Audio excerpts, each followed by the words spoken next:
What up? Welcome What up? to another edition of YatlifeChronicles. Yacht Life. We are better together than separated. Yes, sir. Man, yes, we sir. got a wonderful show today, man. Very important topic we want to talk about. As you can see, you know, we all got on our Black Men Mental Health Matters. Black men's mental health. Because matters. why, y'all? Yes, Black sir. Men Mental Health Matters. Yes, It matters. sir. Man, listen, Joe had came to me with a show, and I put some thought into it, and I always, as a human being, I've been going through mental health, and I've always addressed it. And with the black community, it's unaddressed. That's why it's becoming so much of an epidemic. That's why it's becoming so much of a problem. You know, these are the problems that are higher risk for poor mental health. We have financial destitution. We have human losses, which is death, divorce, deadbeat, present day racism, community mistrust, oppression, poverty, slavery, lack of education, homelessness, incarceration, substance abuse problem, and lack of medical resources. And lately, suicide attempts by young blacks through the age of 18 to 25 have been on the rise. But today we want to kind of, and I know we can't fix everything in an hour or in a show, but we can fix everything as long as we work together. So today we will be trying to find out, how do we address our poor mental health challenges? How do we deal with our poor mental health challenges? And being transparent with ourselves to acknowledge that we have a poor mental health. So that's what we want to talk to Joe today about. That's what we want to talk to Ken today about, And we want to first start off and ask these guys, have y'all had any mental health therapy before? Either of y'all? Okay. Well, I can say that I have, bro. I can recall, man. I think I might have been about, maybe about 16, man. 15, 16. And that's when I had a Mickey dropped on me, man. Wow. You did. And so I grew up in the project. You did. So this particular day, we out at Unity Park. Unity Park used to be the spot we go ball and everything, and we were sipping. But from that drink, it went to a level where, man, the alcohol became toxic in my system, man. And then I became a threat to my mom, my home, man. Right. And then, so they called the people on me, right? Right. So, right.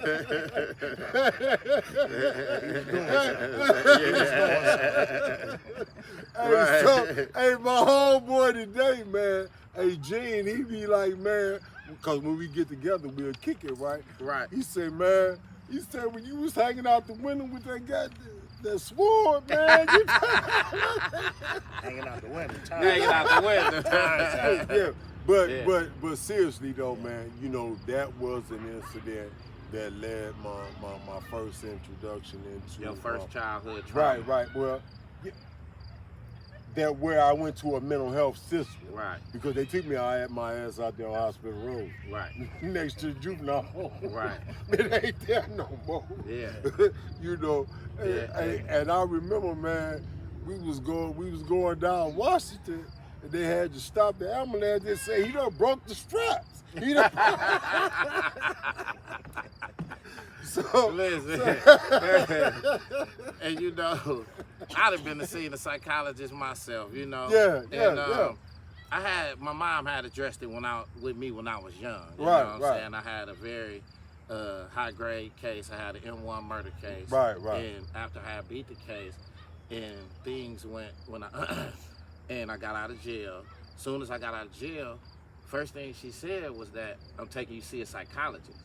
I'm like, Mom, I'm all right. She was like, hell no, boy. She was like, you've been locked up 18 months, you know what I'm saying? You're 17 years old, you know what I'm saying? I'm taking you to see a psychologist. So I'm like, Mom, no, I'm all right, I'm good. So She insisted, because I never knew nothing about mental health. I never knew how to be introverted or do an introspection of yourself to even really get to know what, how I think, how I thought, none of these things, Right. because I was a growing young man. But as I went to the psychiatrist was talking to me about some things. And the things that the psychiatrist was talking to me about was some deep and personal things that had touched before the case even had came involved. You know what I'm saying? Right. When I had, got out. Right. So, and I needed to spend more time with that psychiatrist as a young man. You know what I'm saying? That would have probably, right, you know what I'm saying? That would have kind of like filled the void in my life then. Right. The next time that I went to see a counselor, I went to prison for 30 months, 2.5 years.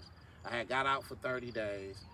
And I went back to prison with a 7.5-year bid. I think the judge gave me like 90 months. Right. So them 30 days traumatized me. Okay. I was out. I had fun.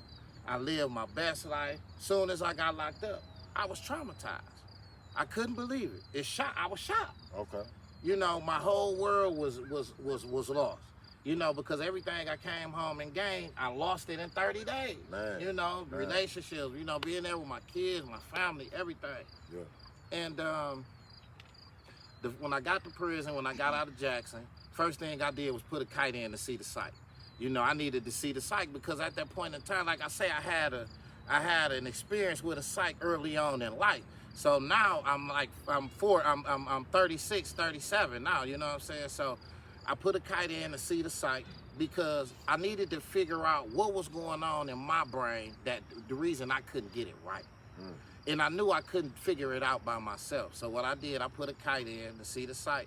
And as I started talking with the psych, as I started dealing with somebody who was able to give me an outlet, who could be cathartic for me when I needed them the most. Because like I say, I had lost everything. I had nobody. Everybody said I was a fool. Everybody, he crazy. That boy was out 30 days. He gone back again.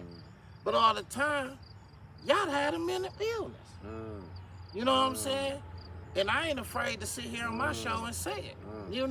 Y'all had a mental illness just like each and every one of us has a mental illness that's being unaddressed. Yes, sir. So with this show today, that's what we here for, man, to address the mental illness that's going on and just to be transparent and don't feel like it's disparaging or people not gonna like you or people gonna, you feel substandard because you addressing issues that's going on in your brain. If you don't address it now, it's not gonna do anything but get worse or later. Absolutely.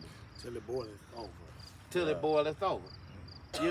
So I know you deal with a lot of mental health, Ken. Yeah. You know what I'm saying? So, what's some of your take on it, man? What's some of the most, I would say, kind of impactful things you've seen? I work with kids, and I work with kids with anger management and prevention of drugs. I work with them in the schools. I go to the juvenile. They come to my office or referred by our probation officers. So. And when we teach an anger management class, one of the lessons is mental health. So we ask them, do they know what mental health is? And mental health is something that we all have to deal with. Some people cover it up better than others, but at the same time, we all have it. Yes, it's something that can be corrected that we haven't worked with as a people, black people. Right. Especially black men. Black men. As kids, we're taught to be tough. They push you down. You go back out there and hit them. Right. You don't go in the house and tell mom, I don't want to fight. Right. No, you want to go back out there and fight. Right. That's why these kids now are shooting each other. I mean, it's mental health, illness that's been passed down. I'm not going to go back to slavery, but I'm going to go back to when I was a kid. It was stuff that impacted all of us. We all had friends from everywhere, but by the 7th grade, friends are separated just because you're from a different area. And that's the way we was raised in the city of Saginaw.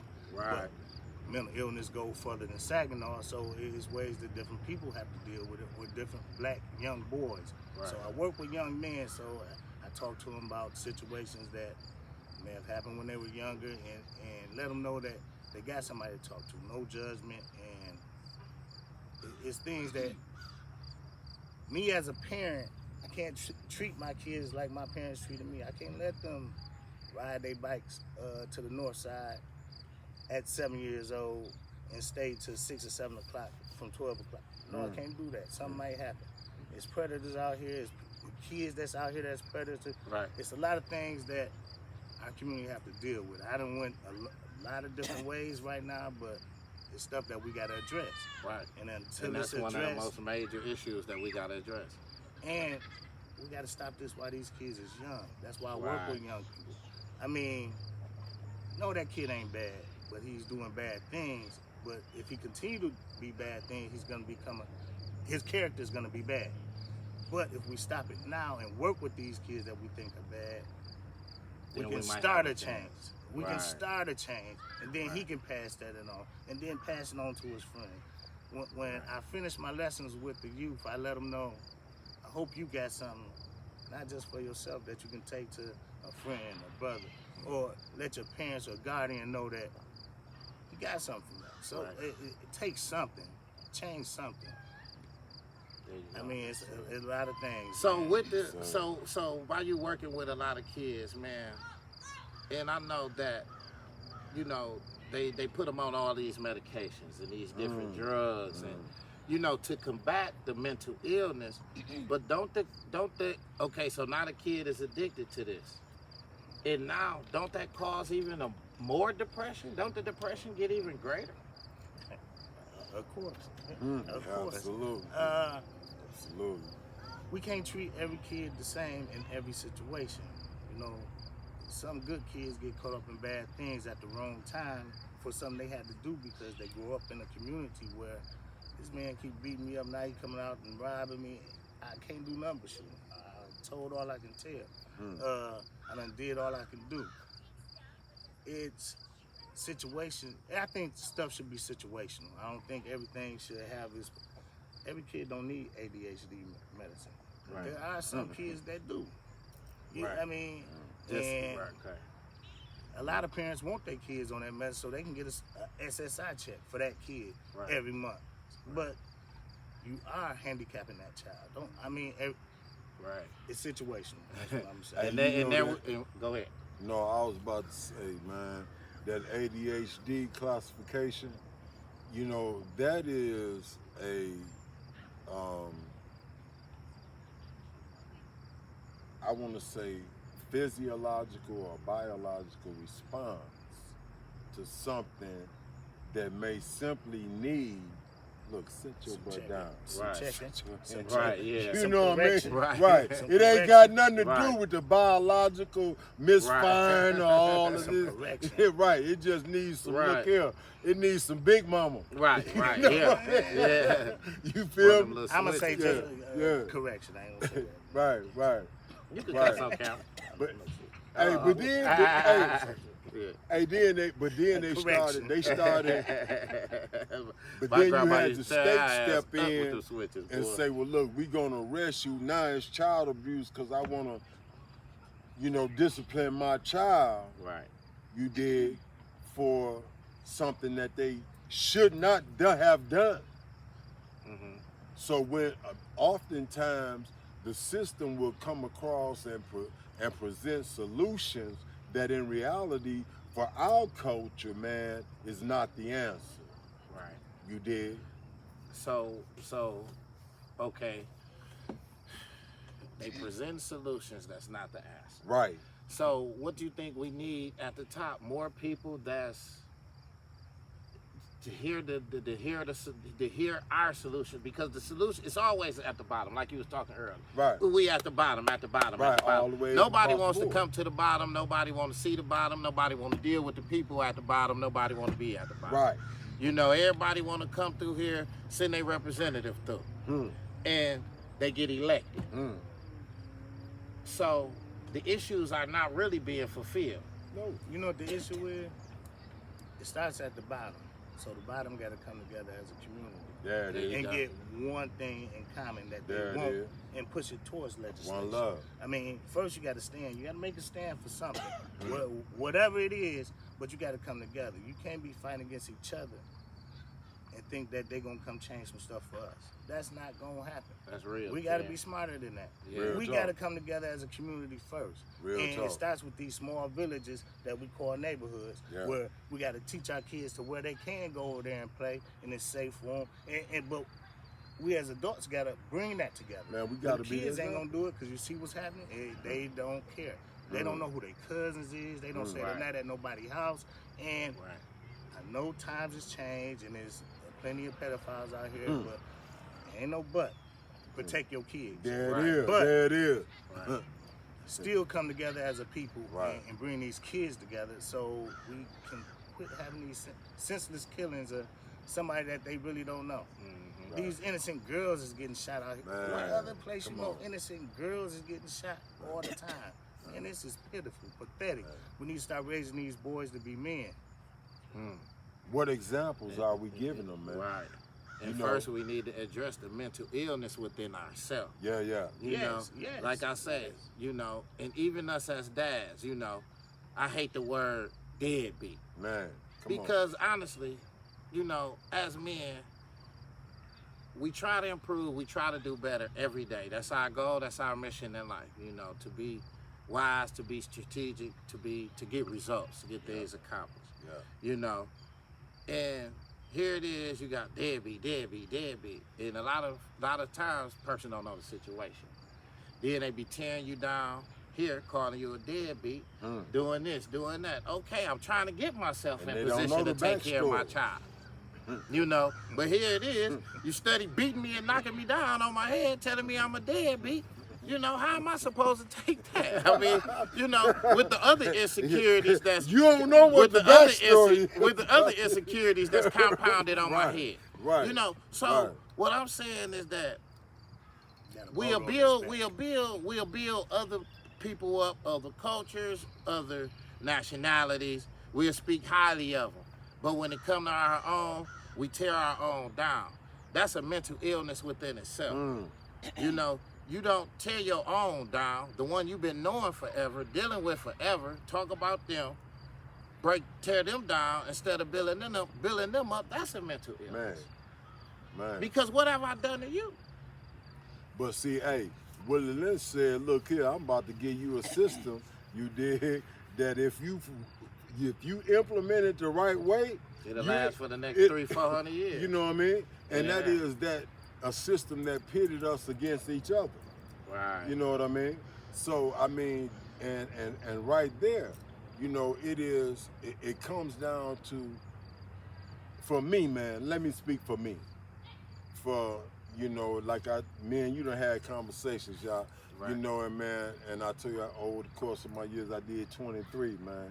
Exactly. 23 years in the penitentiary, man. And Thank God for freedom. Thank God for freedom, man. Hey, all praise is due to the Most High, man, because, man, I've been out now 17 years. Man. You know, and congratulations. Yes, sir. Hey, yes, sir. Hey, to the Most High. Hey, but one of the things that brought me to that point, man, when I was facing 12 to 20, spending the rest of my life, man, in the penitentiary in Eden County Jail for bank robbery, man. You did. I had and not even had completed parole for second-degree murder, man. You know, so I mean, in that cell, man, in Eden County Jail, you did. Going over my life, had realized I'd never been the kind of person, man, to go to jail and say, well, Lord, help me out of this. I ain't gonna do that. No, you didn't. You did. I was never that kind of person, man. But inwardly, man, I never got away from what my grandmother instilled in me about God Almighty. And so I would pray to myself. And in my cell, I had come to understand, accept full responsibility for all actions that had brought me to the point where I was facing spending the rest of my life in penitentiary. I didn't use as an excuse that I was sexually abused. I didn't use as an excuse that racism. I didn't use as an excuse, different forms of trauma that I had been exposed to. Right. I was like, Lord, I made the choice to respond to situations how I did. Right. And all I ask that you let my life be used so others don't have to go down this path that I went down in order to learn some of life's most important lessons. Yeah. You dig? And from that moment, man, I realized that we ultimately define what success is for us. We ultimately define what that is, man, what it is for us.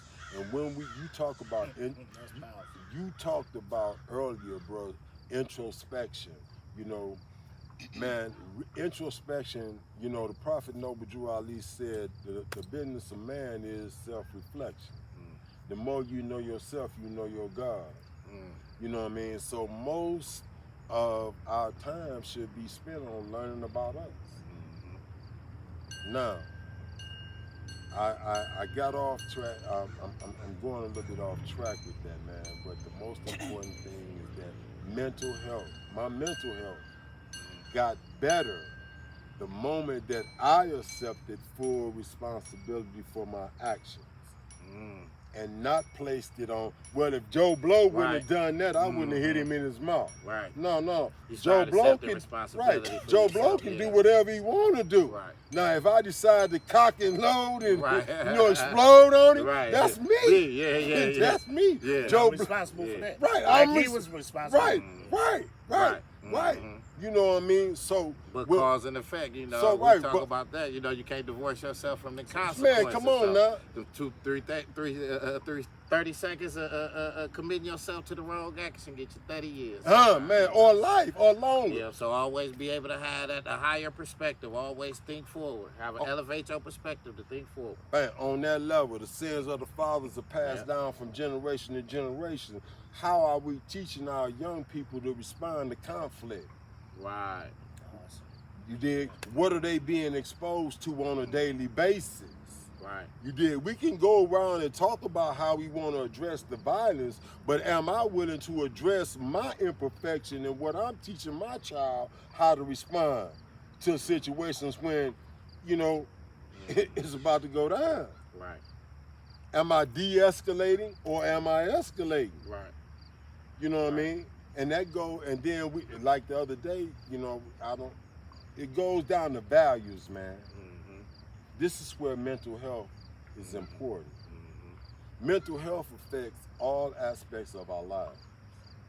You did, and this thing called PTSD.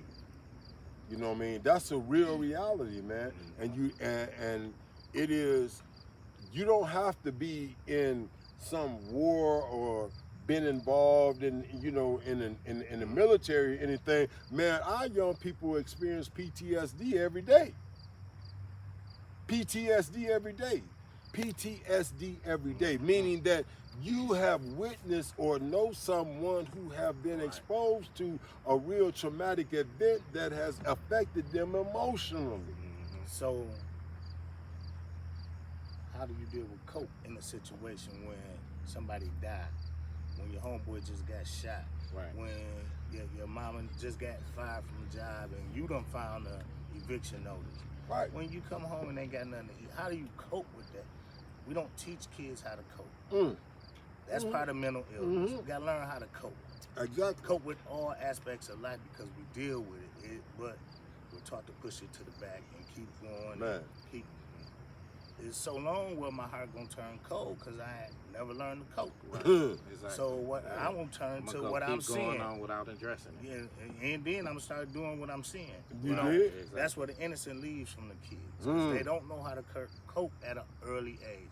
When they get in trouble, you don't talk to them about why they got in trouble. This is why you shouldn't do that. And then love them 10 minutes after they got in trouble. Come give me a hug. I know you mad at me, but come give me a hug. I still love you. Early age, so they ain't angry at you when you 10 and you trying to whoop them. Now you can't whoop your own kid. You ain't supposed to whoop them anyways, but you can't discipline or correct your own kids. Now see, I take issue with that. Where I was raised, on the word said, you spare the rod, you spoil the child. So and I'm gonna tell you, my pops when So we wanna deal with, is we talking about the kids, right quick. We wanna deal with the social media epidemic, and we wanna deal with the social media dimension with the kids. Okay, here you got the gang, you got these different social media platforms, this and that, and it's teaching the kids to be opulent, to be rich, to have this, to do that, right? And the kid ain't got a skill to first. Don't know how to educate themselves to a skill. Just like on YouTube, when they watching whatever they watching, they ain't learning no skills. So when did the level of education start to start to evaporate from teaching kids skills? When they took discipline out of schools, like when they took discipline out of homes, the discipline that we got. When they took that out of homes, took prayer out of homes, took prayer out of schools, things changed. I mean, now you can't do this. I'm gonna tell my mama. And now mama is not a village. Can't nobody say nothing to my kid, tell me, but you not around. You gotta stop this right now. You can't. It's not villages no more, and it's not enough educators no more. No, you know. So, and I understand with everybody, they got their own daily life, daily habits. Sometimes to the point where you can't even raise your own kids.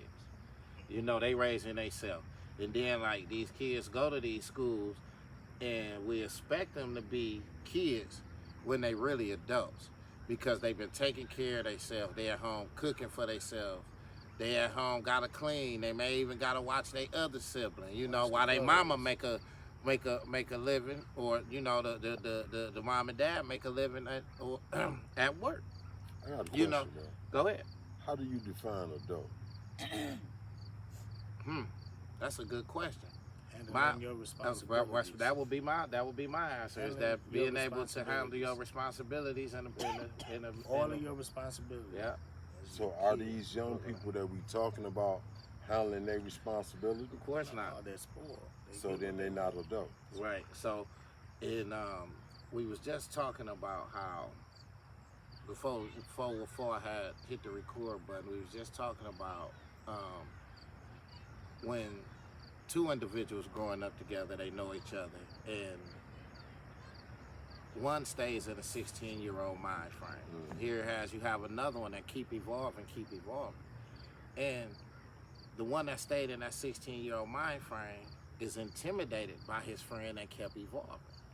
You know, and that friend that never did keep evolving, that's 40 with that 16-year-old mind state, starts to don't like this person, start to hate on this person.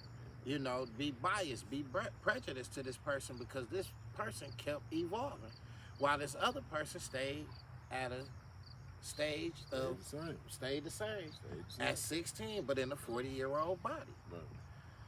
So, and I know a lot of it has to do with, because like I say on this show, we address real problems, real issues, real situations. A lot of it has to do with substance abuse. Okay. You know what I'm saying? A lot of people don't want to admit it. All of us, everybody substance abusers. You know, we smoke weed religiously, we drink, you know, a lot of people pop pills, you got popping lean, you know, you got people doing all these pills, and the epidemic, the drug epidemic is just tremendous. And one is no worse than the other. And one is no worse than the other, right. And here it is, everybody addicted to something, but nobody's depressed. Right. You know, I mean, you know, because we got to think about what we doing to ourselves. Right. You know, because here it is, the drug companies is constantly making millions, and here we is constantly making more. You know, so Ken, when you were saying that, you would like them to do more selective giving away of the drugs to kids. You can't give an accurate. No, what I was going to say, how do you gauge the kid's mind to know which ones to and which ones to not? You can't diagnose something off of the first time. You know, you gotta give it more time. You gotta, you know, it's like studying how you do the charts and is it more about is it a thing or more about I've been doing this for so long, I'm dealing with a lot today, everything. You know, this and that, this kid, hey, listen, just throw him on this and get him out my face and, you know, let him go on. But this is a child's life we playing with.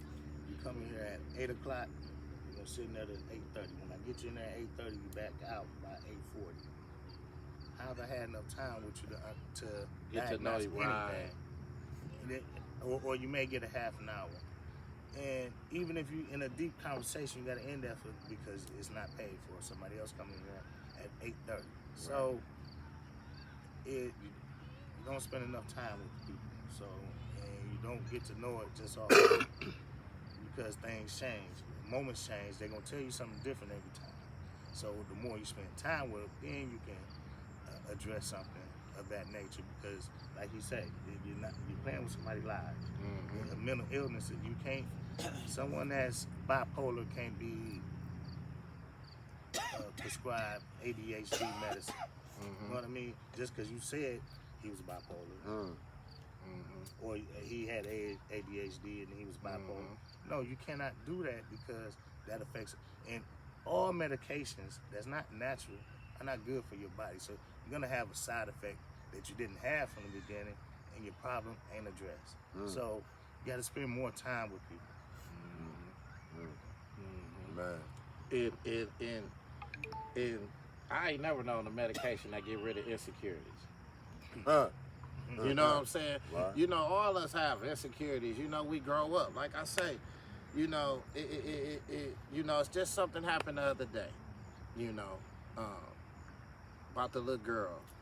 Yeah, you know, getting killed here in Saginaw. You know, shout and out my heart to her. goes out to Condolences her family, to that family. Yeah, condolences to the family. You know, we didn't know that girl. I didn't know the little girl, but our heart goes out to them, that little girl and those people, and we've been depressed from it ever since we heard it. Man, come on. Whole city. You know, a whole city. Whole city. You know, so we dealing with so many issues that's compounded upon issues when it comes to this mental health thing that has to be addressed. And if it's not addressed, we're just going to get worse as a people. You know, and I brought it to my podcast, and I wanted to address it now because I wanted this to be the inception to something. Maybe it can get bigger than just three of us. Maybe next time you see, and I open the show up, we had be 5 or 6 of us. Right. You know. Right. And I'm laying an invite out there to anybody that want to do a mental health show, women, kids, anybody that would like to come on my show to contact. Faith-based community, man. Yep. You know. And you know, just being born in poverty, born in debt, you know, born into probably a one-parent home, you know, that right there, growing up, you know, the lack of the things that you don't have, that's depression right there. When you see other people who has it and you want it, you know. And I just wanted to talk to you guys about how, like with the younger generation, because it's because in Seattle they just walked out the schools because of pay. Then I heard the one teacher say it's a lack of mental resources for the children. You know, COVID just came. You know, a lot of people passing, this and that, and kids are going through more trauma right now than I really ever seen in life. You know, with all the human losses, with all the deaths and everything. So, you think it need to be more mental health resources within the schools? I think all the kids should have been reevaluated when they got back to school. Maybe, I mean, not at the same time. I know it takes time. We don't have the resources. But at least in a given year, every child should have been able to spend at least 2 or 3 hours in one day with a social worker. We need more social workers in the classes, in the schools. And I think it takes more than one teacher for a classroom now with the level, not the level, but how the kids are in the school. So they need more attention than we needed. And one teacher got us together. But you go in the classroom now, and I think that parents that's not working, that's looking for a job, should have to volunteer in the classroom at least once a week. And when you're getting assistance, I think that should be that's another subject, but Yeah. we need more teachers in the classes, and the pay should be higher because we're dealing with our future. Why not invest in our future? The future is all we got. Other countries doing it. Yeah, we the only country that don't invest. We invest in war, the army, the military. What's that telling you? They don't care. Another subject, though. So we gotta fix this ourselves, you know. That you know, that mental health, the resources, absolutely. There needs to be more. Sometimes it's not a question of more resources. It's about allocation of what you're working with. So, for example, there was a program that I took part in, Max System of Care, which was a program through the Saginaw County Community Mental Health. And what that program was about was addressing implicit biasness within the system. Okay, so there are implicit biases that were in the system that need to be addressed, and they were showing how to do that. They defunded that program. That program needs to be refunded. You know, it needs to be, because there are prejudices, man, that we deal with every day when we go to, whether we be in healthcare, employment, you know, all areas of our life. So yes, it needs to be the resources, especially with this ARPA funding. Right. That ARPA funding. Right. Yeah. And like I said, you know, we can't be scared of the judgment. You know? Man. When we get these mental health, when we get these going to the, and like I say, you don't have to be a doctor to help out with, and to, you know, be some type of impact in, you know, with mental health. You know, you don't have to be a doctor. You know, you could just be somebody who have overcame it. You know, well, not overcame it, because that's, like I say, we're dealing with it every day. You know, and I don't ever think that this would be something that you think this would be something that we would ever overcome. You know what? Go ahead. No, okay, brother, who was that red man? He said that there's no reason to celebrate when you overcome an obstacle. Okay, because that obstacle that you just overcome, you about to be hit with another one. You see, exactly. So it continues a perpetual thing. So my response to that was, and I dig where you coming from, but however, I think it is a reason to celebrate when you overcome an obstacle that's prevented you from going to the next level, because it shows you that you have what it takes to, you know, get through. Promotion. You did. It's gonna help you build that self-esteem that we lack, man. Exactly. And then working with homeless men, man. I work in the homeless, with homeless men. I see so many men, man, who are dealing with co-occurring disorders, man, mental health, substance abuse, and on the life skill side, man, we talking about a lack of belief in self that they have, what it takes to overcome what they're going through and survive. I need that. And you know what? So what are some of the things you do, man, to help them reach down there, man, to tap into that treasure, man, of self-love, man, to be able to say, hey, man, you know, because sometimes a person could be so lost to the point in the fleshly things in the world, to the point where this has no direction at all. We just waking up and just enjoying pleasure all day. So what are some of the things that you do, man, to help, you know, help them dig into themselves, man, to be able to, you know, get back to loving themselves, man? So one of the things that I do on a daily basis, man, I try to connect with the brothers, man, whoever it is. Now, it don't matter about your, you know, your skin color or race or anything, but I am, you know, clearly, acutely aware of what the challenges of a black man is. Right. You feel me? So my thing is, man, is to give you what I've learned from my life, you dig, and to try to let you know that even though you might be on hard times right now and you're going through this, man, you still deserve enough respect. Okay, let's get an understanding of what respect is about, you dig, and then let's see what do you want for yourself. Right. Know what you want for know yourself. what you want for yourself. So many guys come into the program, man, expecting for the program to lay out everything, you know. But hold up, that ain't how that go. You come into the program, man, you gotta want, if you don't know where you wanna go, how can I help you get there? You ain't gave me no GPS of where to take you. Right. You done jumped in the Uber and ain't told me where you trying to go. Hey, try punching in your GPS nowhere. Right. See where you go. Right. Nowhere. You know what I'm saying? So we got to get tapped back into that GPS, man. We got to get tapped that back inner. into that inner self, man, and get to know who we are, man, you know. And a lot of times we want to deal with our strengths as an individual. We never want to deal with this. We'll deal with the weaknesses. You know what I'm saying? You know, and we need to improve on our strengths and capitalize. We need to improve on our weaknesses and capitalize on our strengths. You know what I'm saying?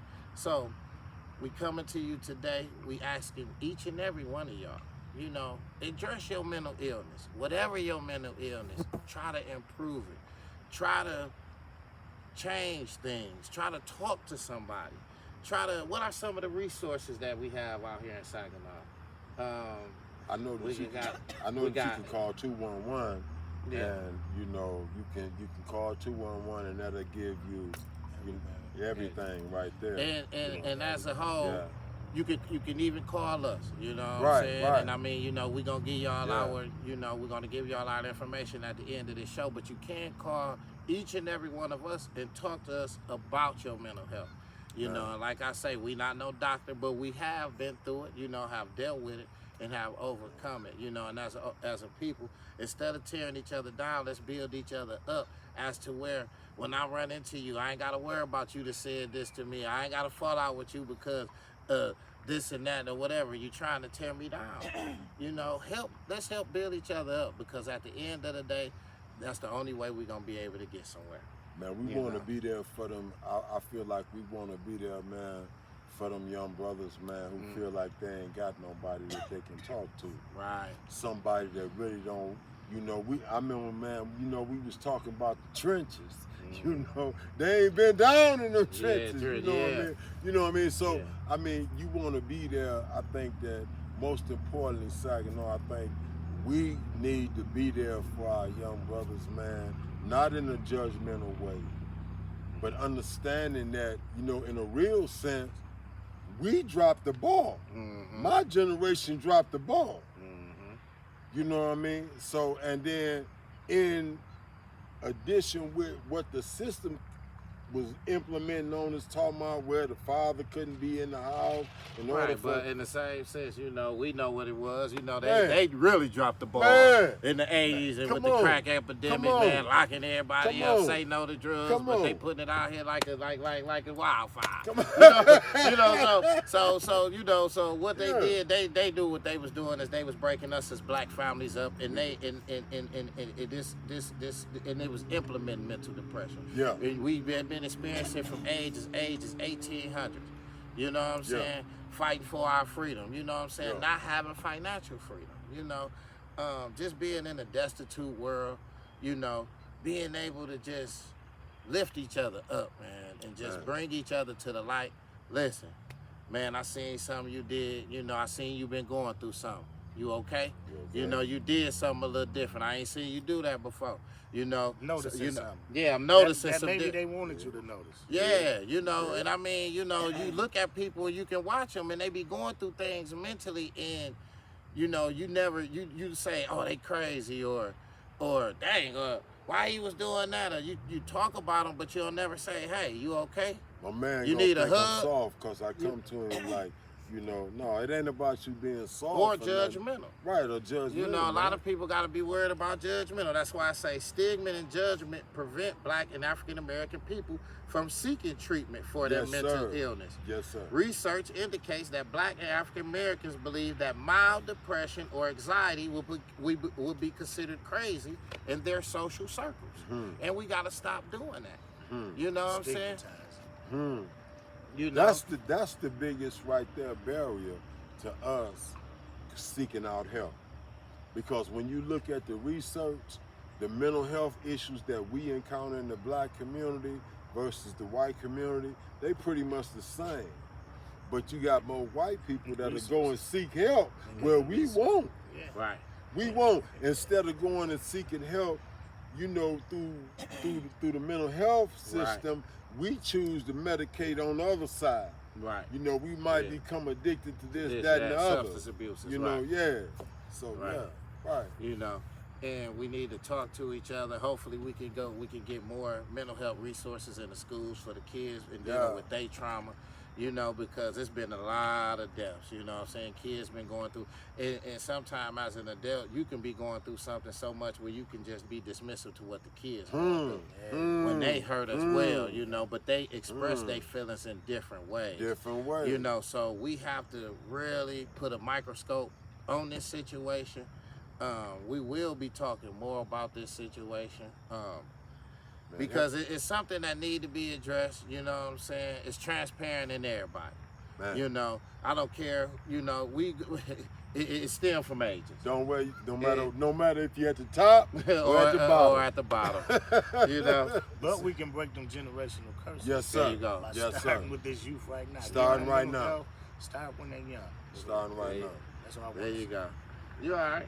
But theme of my show is we better together than separated. That's it, man. Before we get out of here, man, both of y'all give me some of y'all thoughts on that, man, and give me your IG and your social media before we get out of here.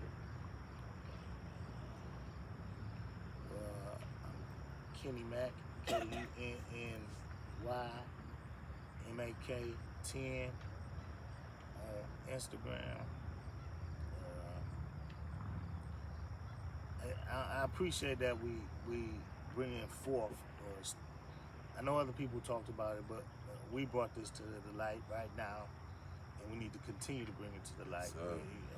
It's something that needs to be addressed, and we got to start with it now. And start with this community, move on to Flint, take over Michigan, and we can begin a change.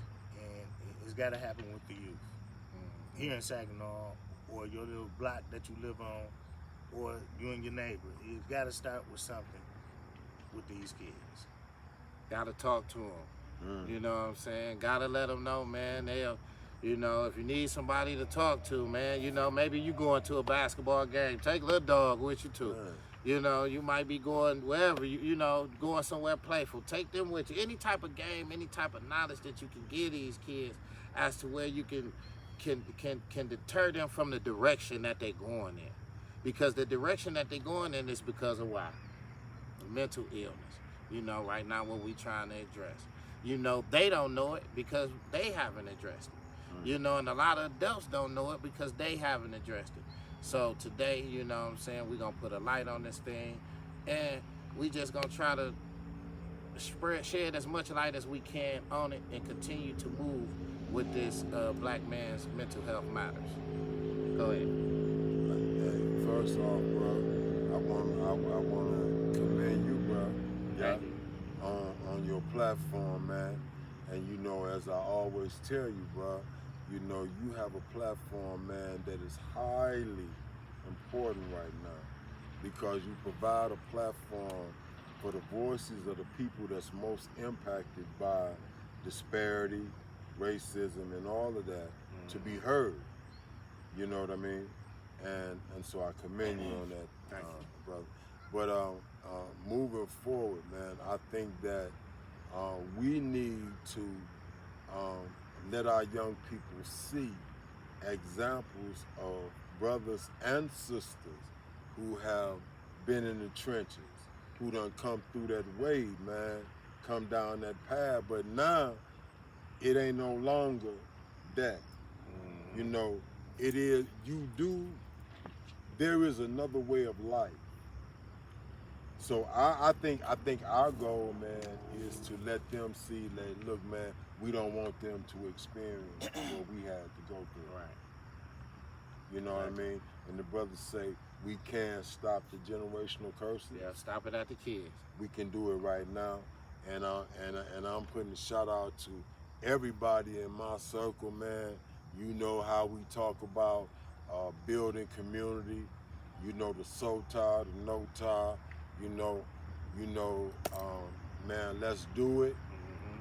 Let's be about the business of saving our young people, man, saving our community. And it starts with black men's mental health. Yes. And we're gonna do the black women's and the black youth. Yep. You know. And we're gonna do it together as a whole. As a whole. Together we're better. Then separate. Man, and on that note, black men's mental health matters. Yes, sir. Right, you know what I'm saying? This is another edition of YatlifeChronicles. Yes, It's another edition of YatlifeChronicles where we're better together than separated. Yeah, you can catch me on Facebook at YatlifeChronicles. I mean, at 42 YaLife. Catch me at IG YaLife1976 and catch me on YouTube at YatlifeChronicles. Thank you guys for tuning in. Oh.